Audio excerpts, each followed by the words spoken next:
Olá galera, tudo bem com vocês? Aqui é o professor José de Geografia e a gente vai conversar hoje sobre um assunto muito interessante, muito importante, que são os aquíferos. Aquífero basicamente é um reservatório subterrâneo de água, ou seja, que permite a movimentação dessa água em quantidades significativas, ok? Os aquíferos eles também vão ser importantes do ponto de vista de fornecimento de água potável, certo? Mais ou menos ali uns 30% de toda a água potável disponível no mundo estão nos aquíferos, certo? E para os aquíferos se formarem, nós vamos ter que ter basicamente a infiltração da água, ok? E uma rocha que absorva essa água. Geralmente, as rochas que mais absorvem essas águas são o que a gente denomina de rochas sedimentares, como os arenitos, certo? O Brasil, gente, por exemplo, o Brasil ele é rico em água subterrânea, principalmente com destaque para o aquífero Guarani.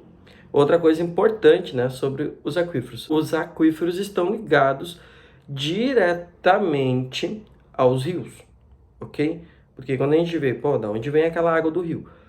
É um ciclo, tá? Vai chover, vai precipitar água, essa água vai ser absorvida pelo solo, vai ser então depositada lá nos lençóis freáticos, a rocha, o arenito vai absorver. Em algum momento essa rocha vai ficar saturada, daqui a pouco a gente vai falar o que é essa questão da saturação. Essa água não vai mais ser contida ali dentro, porque ela está em excesso, satura a rocha e ela acaba então vindo à superfície a partir do que a gente denomina nascentes e formando rios. Esses rios a gente diz que eles têm um regime pluvial, tendo em vista que a origem dessa água está nas chuvas. Bom, tem duas características básicas que as rochas vão ter que ter, tá? Primeiro, uma forma de essa água estar lá dentro da rocha. A gente diz que pode acontecer com rochas porosas, que são as rochas basicamente sedimentares, como o arenito. A gente pode ter também aquíferos que estão ligados a rochas vulcânicas ou metamórficas, quando essas rochas estão fraturadas. Então as rochas terão que ter características para a formação do aquífero. Quando a gente diz porosidade, a gente está falando no espaço, no solo ou na rocha, capaz de conter fluidos, água, óleo, gás, tá? Ou ter fraturas, ok?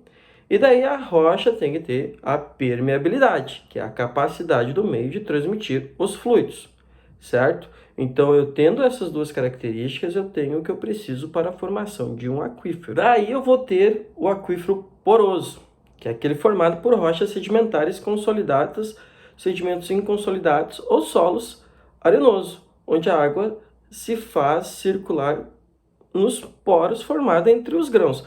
Como a gente vai pensar esses poros? Pensa assim, eu tenho a rocha, essa rocha tem sedimentos, e esses sedimentos são espécies de grãos, tá? Poros. E entre eles tem bolsões de ar. Quando a rocha então absorve a água vai se localizar entre esses poros, onde estão esses bolsões de ar. E quando ela ocupar todo esse espaço, ela vai saturar. Então a gente vai ter ali basicamente a formação de um aquífero. Vai absorvendo, satura. Ah, mas essa água não pode ir embora para baixo da rocha? Pode. O que geralmente tem às vezes? Às vezes embaixo dessa rocha sedimentar permeável tem uma rocha vulcânica, por exemplo, impermeável, que evita que essa água então vai para o subsolo mais profundo ainda. A gente ainda vai ter o aquífero fraturado ou fissural, tá? Que são formados por rochas metamórficas, rochas vulcânicas, que acabam tendo fraturas, fendas, falhas abertas. E por ali a água acaba entrando e assim formando aquíferos. Eu posso ter o que a gente chama de aquífero kárstico, tá? Eu tenho, por exemplo, um calcário. O calcário é uma rocha muito solúvel, então fácil de desgastar. E acaba então sendo desgastado e acaba então ali abrindo um espaço, um buraco que a água vai se depositando ali. Quando vê, eu tenho um depósito de água. Detalhes sobre os aquíferos, tá? E os lençóis freáticos, tá? Eles acompanham o nível do relevo, tá? Então, quanto maior for a altitude do relevo, mais força essa água vai fazer para sair lá do subsolo. Então, por isso que muitas vezes os rios nascem nas elevações do terreno, nas zonas de maior altitude. Tá? Quando eu falo lençol freático, nível freático, eu tô lá perfurando um poço, para encontrar água, cheguei na água. Ali é o nível freático. E agora a gente chega na parte, tá, de classificação dos aquíferos, ok? Primeiro, a gente vai ter o aquífero livre, tá? São aqueles cujo topo é demarcado pelo nível freático, estando em contato com a atmosfera. Ou seja, eu vou ter a chuva, vai cair a chuva no solo, absorve, e a rocha vai naturalmente absorvendo aquela água, até se saturar e ficar carregada. Normalmente ocorre em profundidade de alguns metros ou pequenas dezenas de metros. Vou lá furar um poço, furei, eu vou ter que usar um motor de uma máquina para puxar essa água, tá? Daí vem o aquífero confinado, tá? Ocorre quando um estado permeável está confinado entre duas umidades pouco permeáveis. O que significa? Eu tenho lá uma camada de basalto, rocha vulcânica.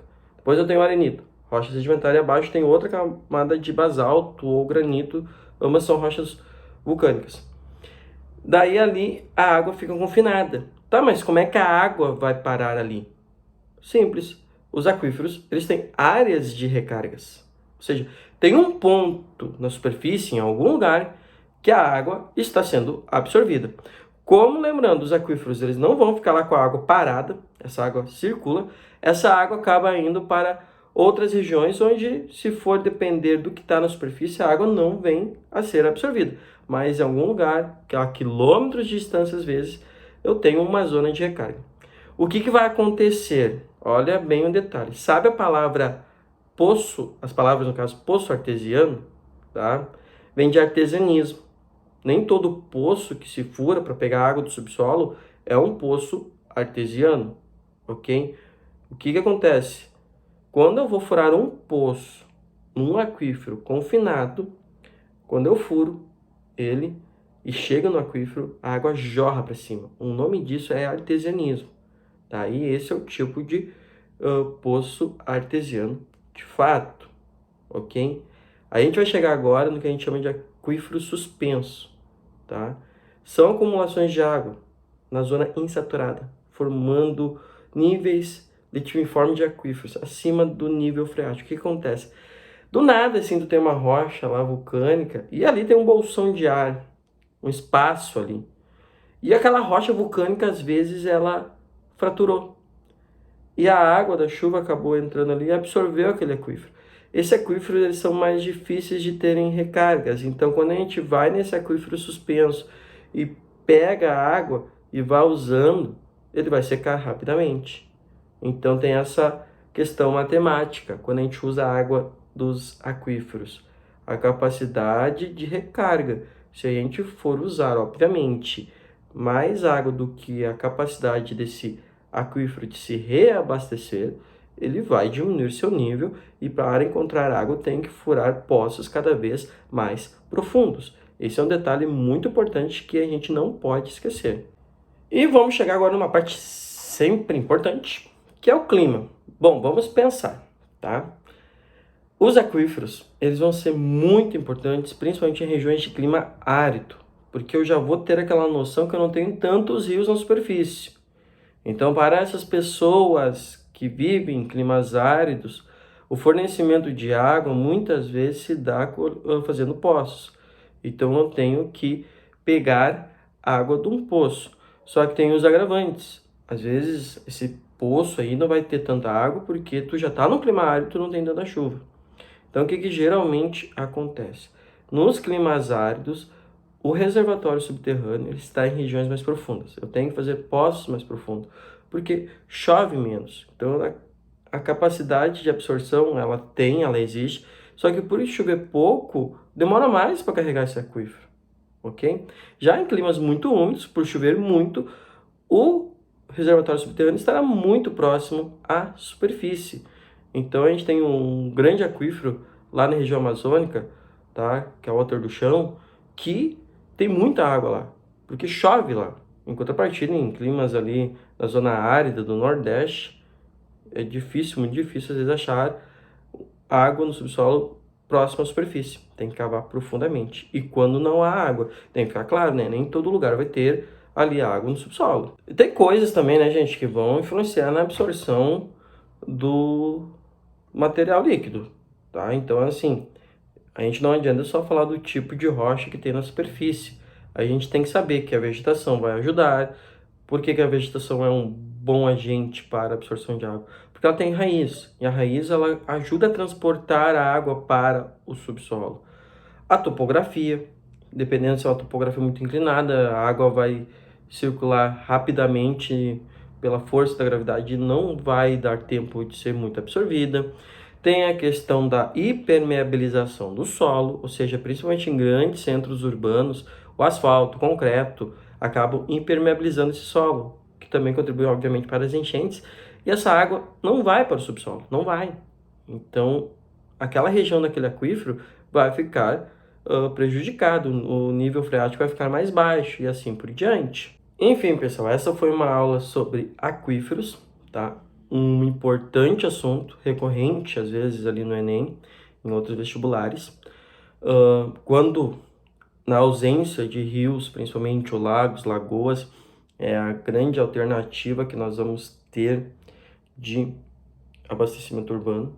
Há áreas bem legais aí de se encontrar aquíferos, tá? Principalmente o aquífero Guarani tem um exemplo ali na região de Urubici, a famosa Serra do Corvo Branco, aquele corte em rocha, de um lado desse corte, literalmente foi cortado o aquífero Guarani, tu vê a rocha, o arenito ali, e a água simplesmente saindo ali fora, tá? Então, a gente tem que cuidar. Outra coisa importante, só, que eu não comentei aqui.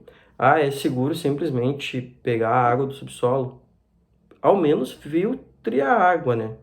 Tá? Porque a água tá ali, como às vezes o aquífero tá em contato direto com a superfície, pode vir poluentes da superfície para o lençol freático, ok? E o solo, às vezes, não é capaz de filtrar todas as impurezas, certo? Curte aí, compartilha, até a próxima aula, galera.